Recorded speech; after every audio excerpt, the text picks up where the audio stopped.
투미TV 시청자 여러분 반갑습니다. 당신의 부동산 주치 김재경 소장입니다.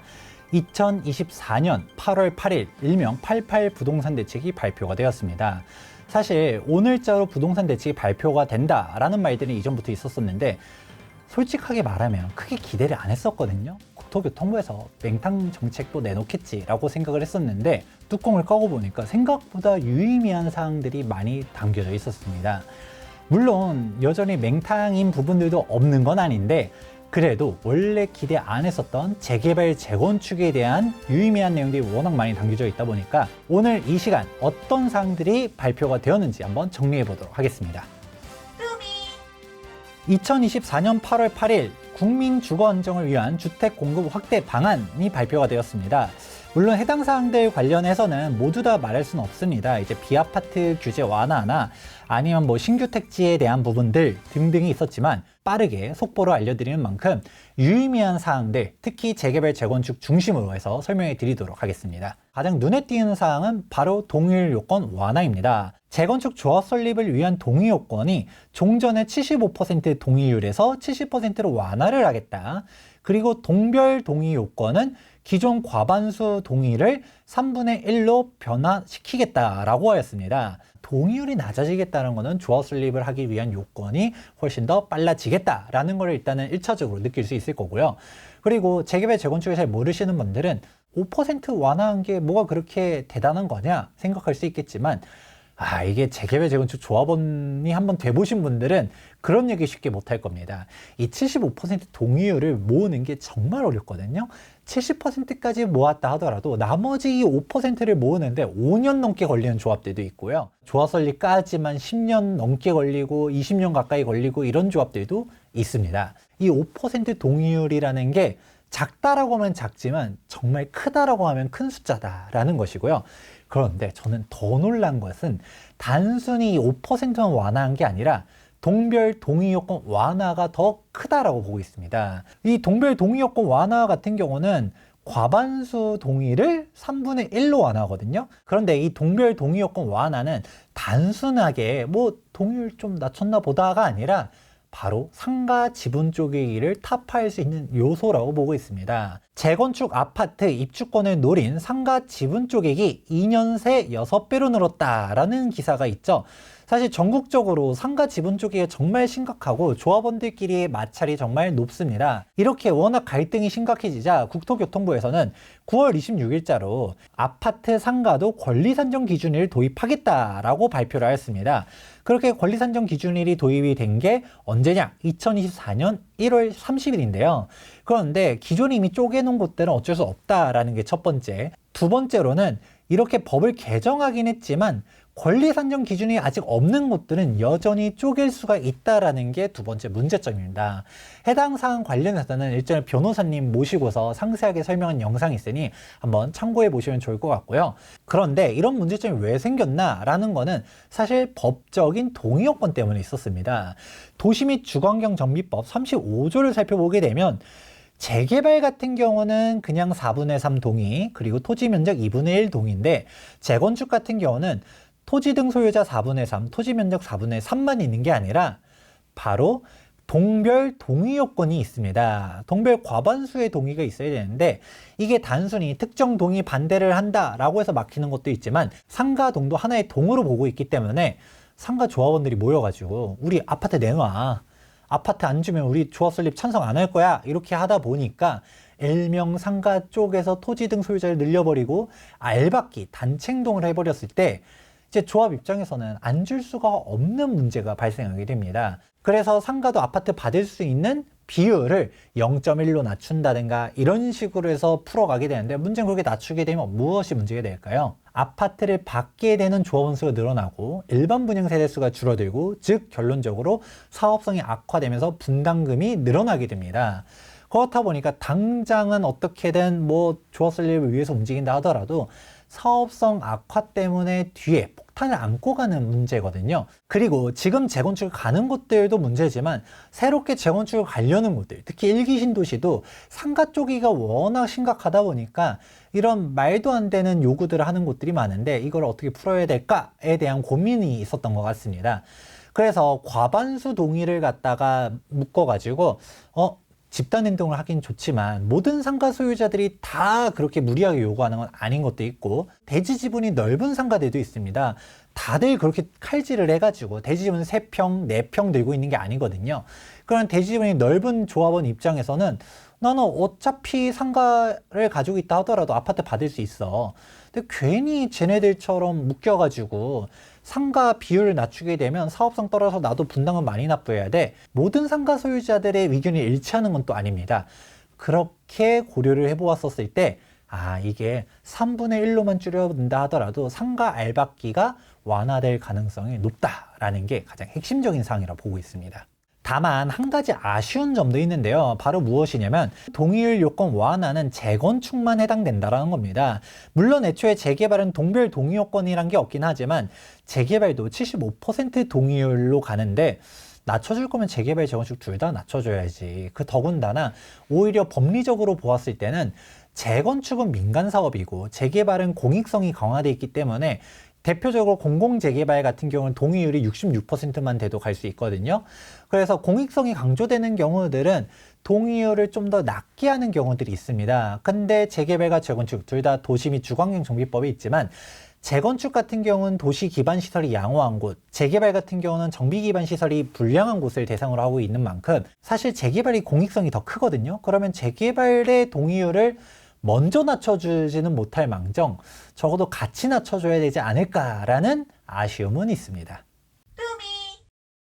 다음은 사업 속도를 개선시키기 위한 방안들이 여러 개가 나왔는데, 살짝 우려되는 부분 먼저 살펴보도록 하겠습니다. 정비사업 계획과는 통합 처리를 하겠다고 합니다. 바로 어떤 식으로 가느냐, 조합 설립 인가 후 단기적으로 수립해서 인가하는 사업 시행 계획과 관리 처분 계획을 동시 수립을 허용하고 행정청도 일괄 인가를 할 수 있도록 변경을 하겠다라고 발표했습니다. 그런데 이게 대충 보면 좋은 얘기인 것 같긴 한데 실무적으로는 좀 난항이 예상되는 부분들도 있습니다. 관리 처분 인가와 사업 시행 인가의 성격이 명확하게 다르기 때문인데요.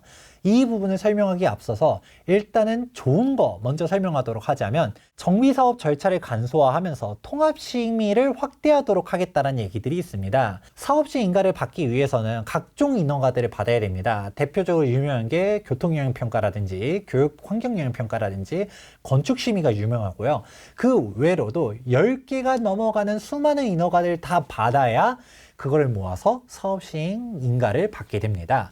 그런데 이게 실무적으로 봤었을 때 사실 중복되는 부분들도 없지 않아 있고, 분명히 다른 심의임에도 불구하고 그 심의에 들어가는 임원이 자기 분야만, 예를 들어 교통이면 교통, 교육이면 교육만 얘기해야 되는데 다른 분야들 가지고서 클레임을 거는 것도 생각보다 많습니다. 그렇다 보니까 2중, 3중 규제 아니냐, 인허가 발매에 너무 오래 걸린다 라고 하는 거를 합쳐서 한꺼번에 인허가를 받는 거는 분명히 좋은 점입니다. 이미 서울시에서 신속통합계획이라는 이름으로 갖다가 먼저 시도를 하고 있는 상황이고, 이 부분이 국토교통부에서도 좋다라고 생각했는지 이거를 아예 법제화로 가는 부분들, 그리고 서울뿐만 아니라 전국적으로 도입을 하겠다라는 부분은 좋은 점이라고 생각을 합니다.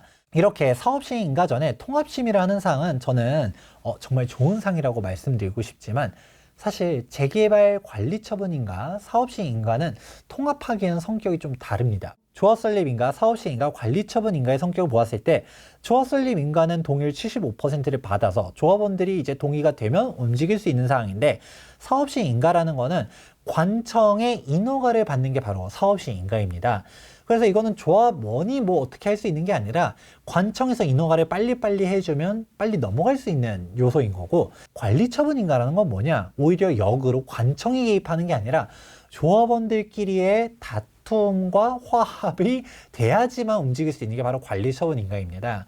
저는 이 관리처분인가를 재개발 재건축의 파이 나눠먹기라고 표현을 하거든요. 그러니까 한번 단계를 한번 보도록 할까요? 사업시행인가 이후로 우리 종전감정평가를 하게 되는 것이죠. 감정평가를 함으로써 A 물건과 B 물건, C 물건, D 물건 간에 조합원들 간에 이제 비율이 나눠지게 되는 것이죠. 이 물건은 5억, 이 물건은 4억, 이 물건은 2억 이런 식으로 나눠지게 되면 그럼 조합원들끼리의 감정평가 금액에 따라서 비율들 산정되고, 그리고 분양 신청을 하겠죠. 분양 신청할 때 조합 분양가가 얼마고, 그럼 내가 감정평가 금액에 따라서 분담금이 얼마가 되느냐가 확정이 되는 시점이 이때입니다. 사실 이때는 지자체가 관여하는 게 아니라 조합원들끼리 이 감정평가 금액이 어떠냐 가지고 싸우고 조합원 분야가가 어떠냐 가지고 싸우고서 사실 조합원들끼리 합심이 잘 되면 넘어가는 상황인데, 그런데 이거를 성격이 다른 두 인허가에 대한 사항을 합쳐버린다라고 하게 되면 허가는 한꺼번에 내줄 수는 있다 하더라도 행위와 절차가 사라지는 게 아닙니다. 그렇다 보니까 사업시행 인가랑 관리처분 인가를 동시에 내준다라고 가정했었을 때 감정평가 생략할 수 있나요? 분양신청 절차 생략할 수 있나요? 아니거든요. 당연히 다 해야 되다 보니까 예를 들어서 원래 보통 조합 내에서 싸움이 없다라는 전제 조건하에 조합설립 인가로부터 사업시행 인가까지 2년에서 3년, 사업시행 인가로부터 관리처분 인가까지 2년에서 3년 정도 걸립니다. 근데 이걸 동시에 해주는 대신 절차는 생략된 게 없잖아요. 그러니까 조합설립에서 사업시행인가와 관리처분 인가를 동시에 얻는데 얼마나 걸리냐? 5년에서 6년이 걸릴 수가 있겠죠. 약간 이런 부분들이 좀 우려될 수도 있고요. 물론 긍정적으로 생각하면 감정평가도 동시에 추진하면서, 그리고 인허가도 각자 이제 검토하는 부분들이 있는데 동시에 검토를 하면서 좀 단축되는 게 있을 수도 있습니다. 근데 거꾸로 우려되는 거는 사실 사업식 인가를 받는다 하더라도 그 이후로 진짜 시공사랑 실시 설계를 해 나가면서 사업식 변경 인가도 여러 번 받게 되는데 또 한꺼번에 되게 되면 바로 이주 철거로 가게 되거든요. 이게 꼭 단계가 좁아질 수 있을까에 대한 우려들, 그리고 감정평가도 너무 초기에 해버리면 나중 가서 뭐 이게 조합원들의 이해가 좀 부족하다 보니까 왜 A 조합은 감정평가 금액이 얼마인데 B 조합은 이게 얼마냐 라는 걸로 다툴 수도 있지 않을까. 일장일단이 있는 상황이라고 생각은 합니다. 무조건적으로 빨라지기보다는 오히려 재개발 재건축에 대한 이해가 부족한 조합들은 그냥 얼렁뚱땅 갔다가 나중에 좀 싸움이 있을 수도 있지 않을까. 대표적으로 재건축 초과이익 건수제를 피하기 위해서 2017년도 12월 말까지 급하게 관리처분 총회하고 움직였었던 조합들이 나중에 관리처분 인가 이후로 조합원과 조합 간의 소송전으로 갔다가 다툼이 되고 사업이 오랫동안 지연되는 케이스들도 있었거든요. 약간 이런 부분들도 무조건 빠른 게 정답인가, 특히 관리처분 인가라는 거는 이게 사업시 인가랑 구분한 이유가 명확하게 있습니다. 그렇다 보니까 사실 이런 부분들 좀 우려가 된다. 가로주택 정비사업 같은 경우는 관리처분 인가라는 단계가 없어요. 하지만 대신 어떻게 되죠? 사업시 인가를 받는데 엄청 오래 걸립니다.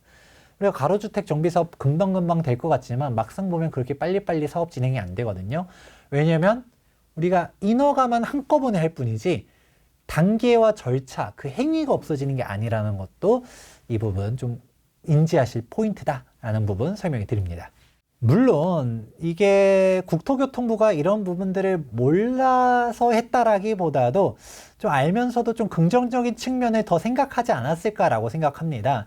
물론 이러한 움직임들이 일단은 좋게 해주려고 한 거기 때문에 제가 뭐 국토교통부를 이런 걸로 비판한다라기보다도 또 실질적으로 봤을 때 디테일하게 신경 쓴 사항들이 많거든요. 그런데 사실 이런 사항들은 뭐 국토교통부가 조금 면밀하게 분석을 했었으면 좋지 않을까라는 아쉬운 사항이지, 그래도 의도는 선하다라고는 생각합니다. 속도를 좀 줄이기 위한 방안으로 고심을 한 거라고 보고 있고요. 근데 진짜 속도를 줄이는 핵심적인 사항도 이번 대책에 있긴 했습니다. 바로 어떤 사항이냐? 사소하게는 분양 신청에 대한 기간을 갖다가 좀 단축시키겠다. 아니면 뭐 착공 속도를 높이기 위해서 사전에 이제 심의할 수 있는 사항들도 뭐 기간을 단축하겠다라는 것들도 있는데 이게 진짜 중요합니다. 인허가를 할 때 법정 처리 기간 관리를 강화하겠다. 그래서 관계기관 이견에 따른 지연 방지를 위해 지자체의 합동조정회의를 신설하겠다라는 사항을 넣었던 것이죠. 이게 바로 어떤 케이스냐? 도시및 주거환경정비법 78조 2항을 보게 되면 시장 군수의 경우는 사업 시행자, 즉 조합이 관리처분계획 인가의 신청을 읽게 되면 30일 내에 인가를 결정하도록 되어 있습니다. 그런데 만약에 타당성 검증을 요청하는 경우에는 60일 이내에 인가를 내줘라 라고 돼 있는데 많은 조합원들이 이거를 들으면서 어라 할 거예요.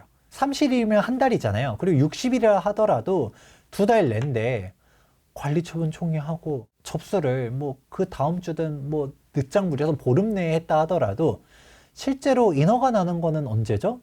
제가 생각하기로는 진짜 빨라야 3달이었던 것 같고 막 반년 넘어가고 진짜 극단적인 케이스는 1년 넘어간 경우들도 봤거든요. 법에는 30일과 60일이라고 명시되어 있지만 어쨌든 이걸 안 지키고 있다는 게 문제고, 그리고 공무원 입장에서 어차피 어겼는데 뭐 페널티도 없고 반년 뒤에 해줘도 되는 거 아니야? 라고 생각하는 것 같기도 합니다.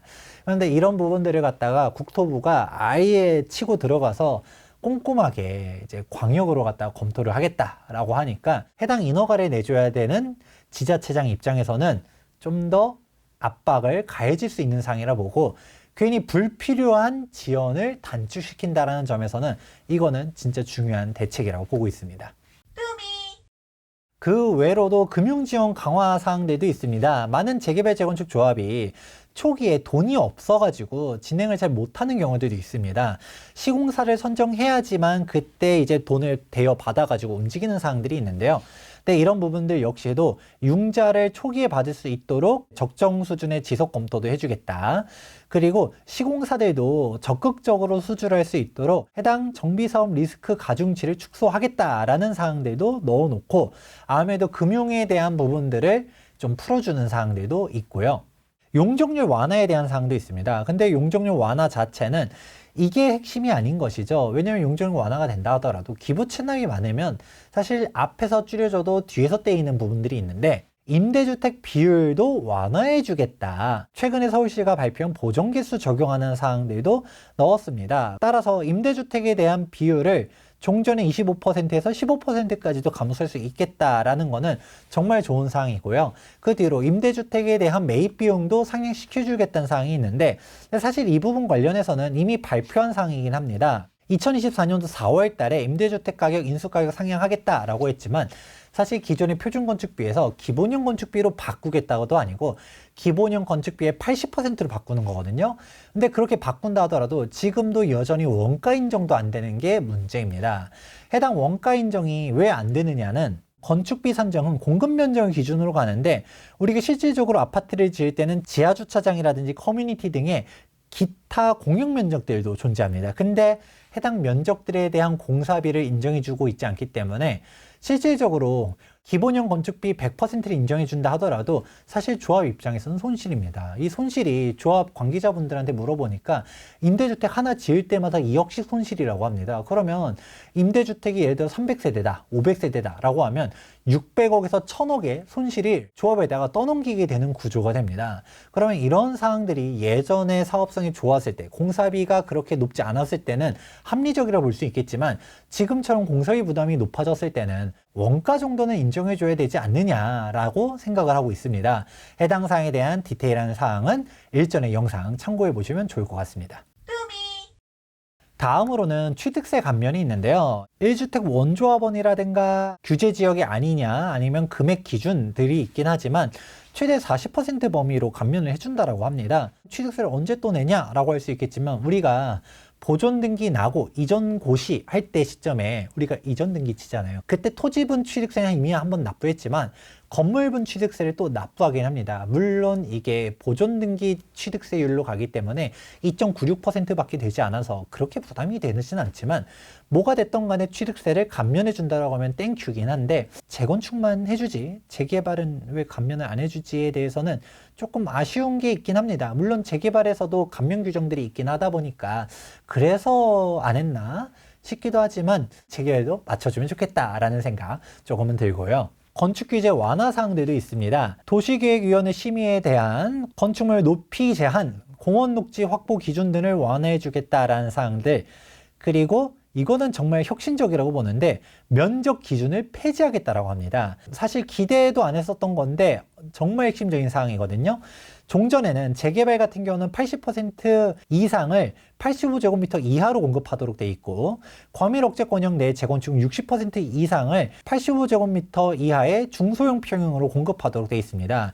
물론 재정비 촉진구역 같은 경우는 비율이 조금 다르기도 했지만 이렇게 소형 평형들을 많이 공급하도록 하는 규정도 있었지만 이게 사실 실상이랑은 맞지가 않죠. 조합원들은 중대형 평형들을 원하는데 법에서 소형을 강제하다 보니까 실질적으로 큰 평을 원하는 조합원들도 권리가에 따라서 막 20평대로 밀리고 이러거든요.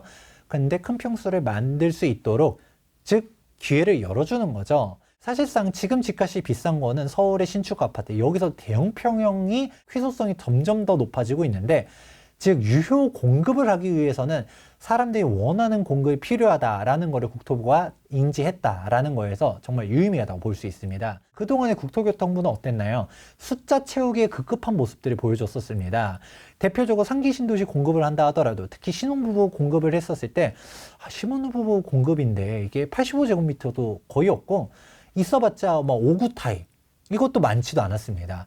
막 4구 타입, 3구 타입 이렇게 투룸에다가 공급을 해버렸었는데, 그러니까 투룸 같은 경우는 어떤가요? 막 모집 공고했더니 미달나는 타입들도 있고, 5구 타입 같은 경우 경쟁률 엄청 높고, 그런데 즉 사람들이 원하는 주택들을 공급해야 되겠지만, 아무래도 국토교통부 입장에서도 동일 면적에서 1000세대가 공급되는 것보다는 2000세대, 1만 세대가 공급되기보다는 2만 세대가 공급된다라는 게 뭔가 발표하기가 좋잖아요.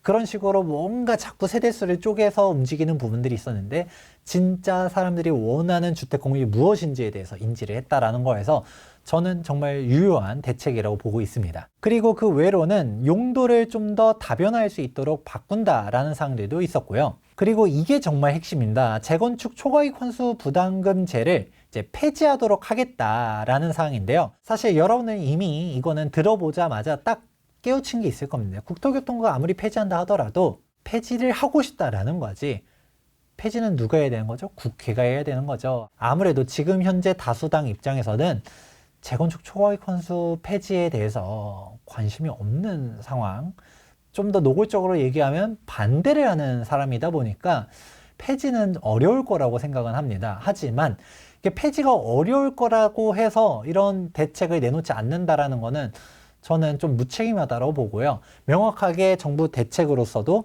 폐지를 하도록 하겠다라고 명확하게 명시를 해놓고, 그럼 이제 어떻게 되죠? 공은 국회로 넘어가는 거죠. 이제 국회에서 폐지를 해주냐 안 해주냐는 국회의 선택이지만, 적어도 국회가 폐지 안 해줄 것 같으니까 그냥 처음부터 꺼내지도 않는다라는 거는 국토부도 무책임하다고 보고 있는데, 이번에 적어도 명확한 의견을 냈다라는 점에서 저는 높게 평가하고 싶습니다. 해당 개정들은 이렇게 개정하겠다라는 거지, 개정이 된다라는 거는 법까지 통과가 돼야 되는 사항들이 많습니다. 모든 대책들의 맨 마지막 페이지를 살펴보게 되면 향후 추진 계획이 있는데, 법 개정,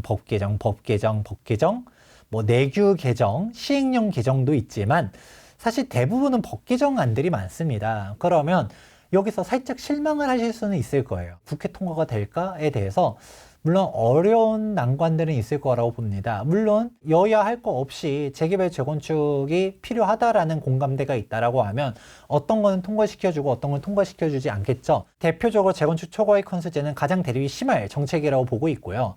그런데 이렇게 규제 완화를 해준다라는 거에 대해서 진짜 될지 안 될지는 좀 따져봐야겠지만, 이렇게 규제 완화에 대해서 명확한 의견을 냈다라는 게 저는 정말 중요하다고 보고, 모두 다 통과가 되진 않는다 하더라도 일부분은 통과될 가능성이 높겠죠. 전 정권, 그리고 현 정권 내에서도 전 장관님 같은 경우는 재개발 재건축 규제 완화하겠다라고 말만 많았었지 실질적인 규제 완화를 한 게 없었습니다.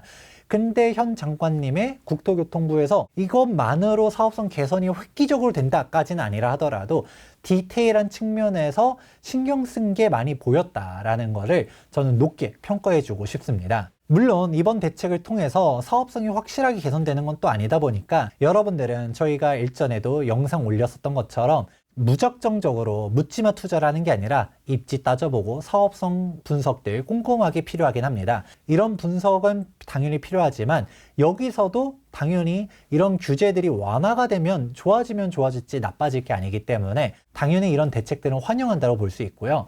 한 가지 조금 아쉬운 거는 재개발 재건축에 대한 사항들은 긍정적인 것들은 많지만, 비아파트 공급을 활성화시키겠다, 도시재생 뉴딜 이런 것들은 짧게만 평가를 하도록 하자면, 사실 지금 집값이 비싼 거는 어디가 비싼 건가요? 서울과 수도권의 핵심 지역들, 여기서도 신축 아파트가 비싼 겁니다. 즉 아파트가 비싸다는 걸 인지하면 이 아파트 집값을 완화하기 위해서는 아파트 공급이 필요한 것인데, 사실 비아파트 대책은 약간 번지수를 잘못 찾은 거는 아닐까라는 생각은 들기도 합니다. 물론 비아파트 대책도 당연히 필요하다고 봅니다. 특히 이번 대책 중에서 청약 주택수에서 제외하는 소규모 주택 범위를 확대한 거는 저는 환영한 대책이라고 보고 있습니다. 무작정적으로 공급만 늘리는 거는 어떻게 따지면 경기도권의 주택수 폭탄이 떨어지는 것도 있을 수 있기 때문에 진짜 사람들이 원하는 공급, 즉 사람들이 원하는 서울의 신축 아파트를 공급할 수 있는 재개발 재건축 규제 완화가 필요하다고 보고 있고, 늦었지만 지금이라도 해야 된다라고 보고 있습니다. 따라서 이번 국토교통부의 대책은 저는 환영한다라고 평을 해드리고 싶고, 여기서 이 대책이 단순히 공약에서 끝나는 게 아니라 실제로 이행될 수 있도록 후속 조치들도 잘 이루어지기를 기대해 보도록 하겠습니다. 이번 시간 88 부동산 대책 한번 평가해 보았는데요. 해당 사항들이 모두 다 개선되는 건 아니겠지만 국회에서 어떻게 잘 추진되는지 잘 예의주시하시면 좋을 것 같습니다. 네, 이번 영상은 여기까지입니다. 정말 급하게 영상을 준비해 보았는데 도움되셨다면 좋아요와 구독하기도 눌러주시기 바랍니다. 지금까지 재개발 재건축 전문가 투미 부동산 컨설팅의 김재경 소장이었습니다. 감사합니다.